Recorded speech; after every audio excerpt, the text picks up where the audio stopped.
हमारे धर्म ग्रंथों में शेषनाग, वासुकी नाग, तक्षक नाग, करकोटक नाग, धृतराष्ट्र नाग, कालिया नाग आदि नागों का वर्णन मिलता है। आज हम आपको इस लेख में इन सभी नागों के बारे में विस्तार से बताएंगे। लेकिन सबसे पहले हम आपको इन पराक्रमी नागों के पृथ्वी पर जन्म लेने से संबंधित पौराणिक कहानी सुनाते हैं। इन नागों से संबंधित ये कथा पृथ्वी के आदि काल से संबंधित है। इसका वर्णन वेद व्यास जी ने भी महाभारत के आदि पर्व में किया है। महाभारत के आदि पर्व में इसका वर्णन होने के कारण लोग इसे महाभारत काल की घटना समझते हैं, लेकिन ऐसा नहीं है। महाभारत के आदि काल में कई ऐसी घटनाओं का वर्णन है जो कि महाभारत काल से बहुत पहले घटी थी, लेकिन उन घटनाओं का संबंध किसी न किसी तरीके से महाभारत से जुड़ता है, इसलिए इनका वर्णन महाभारत के आदि पर्व में किया गया है। नागों की उत्पत्ति। क्रतु और विंता दक्ष प्रजापति की पुत्रियां थीं। दोनों कश्यप ऋषि को ब्याही थीं। एक बार कश्यप मुनि ने प्रसन्न होकर अपनी दोनों पत्नियों से वरदान मांगने को कहा। क्रतु ने एक सहस्त्र पराक्रमी सर्पों की मां बनने की प्रार्थना की और विंता ने केवल 2 पुत्रों की, किंतु दोनों पुत्र क्रतु के पुत्रों से अधिक शक्तिशाली, पराक्रमी और सुंदर हों। क्रतु ने 1000 अंडे दिए और विंता ने 2। समय आने पर क्रतु के अंडों से 1000 सर्पों का जन्म हुआ। पुराणों में कई नागों, खासकर वासुकी, शेष, पद, कंबल, कार, कोटक, नागेश्वर, धृतराष्ट्र, शंखपाल, कालख्य, तक्षक, पिंगल, महानाग आदि का काफ़ी वर्णन मिलता है। शेषनाग। क्रतु के बेटों में सबसे पराक्रमी शेषनाग थे। इनका एक नाम अनंत भी था। शेषनाग ने जब देखा कि उनकी माता व भाइयों ने मिलकर विंता के साथ छल किया है, तो उन्होंने अपनी मां और भाइयों का साथ छोड़कर गदमादन पर्वत पर तपस्या करनी आरंभ की। उनकी तपस्या से प्रसन्न होकर ब्रह्मा ने उन्हें वरदान दिया कि तुम्हारी बुद्धि कभी धर्म से विचलित नहीं होगी। ब्रह्मा ने शेषनाग को भी कहा कि यह पृथ्वी निरंतर हिलती डुलती रहती है, अतः तुम इसे अपने फन पर इस प्रकार धारण करो कि यह स्थिर हो जाए। इस प्रकार शेषनाग ने संपूर्ण पृथ्वी को अपने फन पर धारण कर लिया। क्षीर सागर में भगवान विष्णु शेषनाग के आसन पर ही विराजित होते हैं। धर्म ग्रंथों के अनुसार भगवान श्री राम के छोटे भाई लक्ष्मण व श्री कृष्ण के बड़े भाई बलराम शेषनाग के ही अवतार थे। वासुकी नाग। धर्म ग्रंथों में वासुकी को नागों का राजा बताया गया है। ये भी महर्षि कश्यप व क्रतु की संतान थे। इनकी पत्नी का नाम शतशीर्षा है।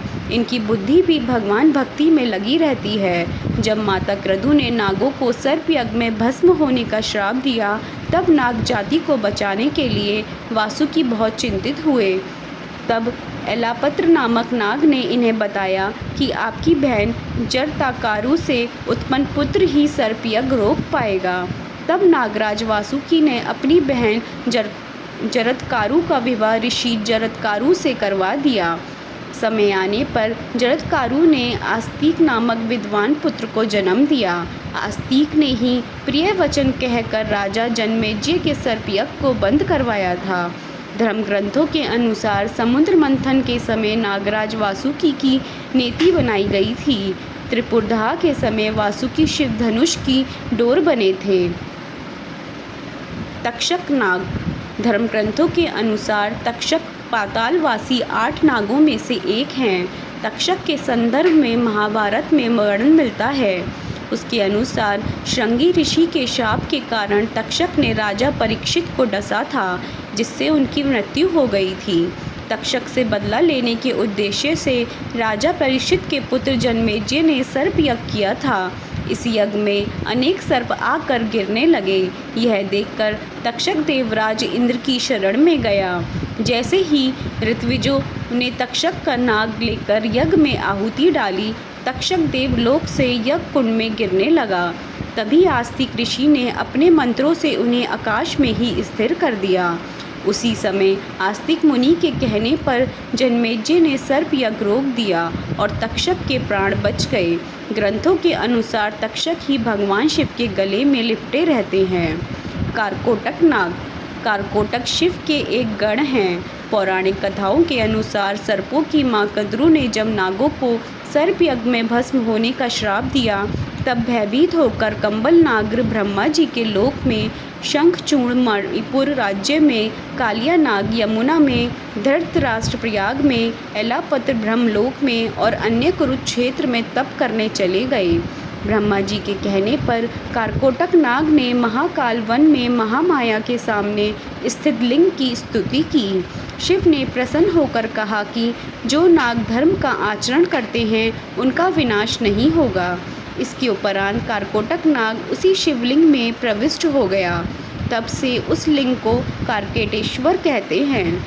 मान्यता है कि जो लोग पंचमी, चतुर्दशी और रविवार के दिन कारकेटेश्वर शिवलिंग की पूजा करते हैं, उन्हें सर्प पीड़ा नहीं होती है। धृतराष्ट्र नाग। धर्म ग्रंथों के अनुसार धृतराष्ट्र नाग को वासुकी का पुत्र बताया गया है। महाभारत के युद्ध के बाद जब युधिष्ठिर ने अश्वमेध यज्ञ किया, तब अर्जुन व उसके पुत्र भब्रुवाहन के बीच भयंकर युद्ध हुआ। इस युद्ध में भब्रुवाहन ने अर्जुन का वध कर दिया। भब्रुवाहन को जब पता चला कि संजीवन मणि से उसके पिता पुनः जीवित हो जाएंगे, तो वह उस मणि की खोज में निकला। वह मणि शेषनाग के पास थी। उसकी रक्षा का भार उन्होंने धृतराष्ट्र नाग को सौंपा था। भब्रुवाहन ने जब धृतराष्ट्र वह मणि मांगी, तो उसने देने से इनकार कर दिया। तब धृतराष्ट्र एवं भब्रुवाहन के बीच भयंकर युद्ध हुआ और भब्रुवाहन ने धृतराष्ट्र से वह मणि छीन ली। इस मणि के उपयोग से अर्जुन पुनर्जीवित हो गए। कालिया नाग। श्रीमद्भागवत के अनुसार कालिया नाग यमुना नदी में अपनी पत्नियों के साथ निवास करता था। उसके जहर से यमुना नदी का पानी भी जहरीला हो गया था। श्री कृष्ण ने जब ये देखा तो वे लीलावश यमुना नदी में कूद गए। यहाँ कालिया नाग व भगवान श्री कृष्ण के बीच भयंकर युद्ध हुआ। अंत में श्री कृष्ण ने कालिया नाग को पराजित कर दिया। तब कालिया नाग की पत्नियों ने श्री कृष्ण से कालिया नाग को छोड़ने के लिए प्रार्थना की। तब श्री कृष्ण ने उनसे कहा कि तुम सब यमुना नदी को छोड़ कहीं और निवास करो। श्री कृष्ण के कहने पर कालिया नाग परिवार सहित यमुना नदी छोड़कर कहीं और चले गए।